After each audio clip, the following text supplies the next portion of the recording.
સાહેબ હવે સાંભળજો આ ભાવનગરની ઈમાનદારી અને ગોહિલોની પરંપરા કેવી છે એની વાત આપને છેલ્લે કરું.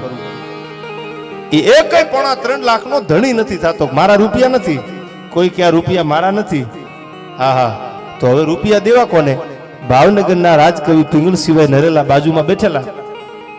એટલે પિંગળસિંહભાઈ કીધું કે બાપુ આ 3.5 લાખ લુવાણો કે મારાય નથી, બ્રાહ્મણ કે મારાય નથી, દેવા કોને? કે બાપુ કોઈને દેવા નથી. તો કે આ 3.5 માં તમે 2.5 લાખ રૂપિયા ભેળવી દો એટલે 5 લાખ પૂરા થઈ જાય ને. કે હા બાપુ 5 લાખ પૂરા થઈ જાય. પિંગળસિંહભાઈ ભાવનગર દરબારને કહે છે કે આ 3.5 ભલે જ એના હોય ના, આ તો ભાવનગરની પ્રજા છે ભાઈ, આમાં કોઈ દી કપટ કે કૂડ હોય નહીં, પણ 2.5 લાખ તમે નાખી દો, 5 લાખ ભેળા થઈ જાય ને તો ભાવનગરને હારા હોસ્પિટલની જરૂર છે.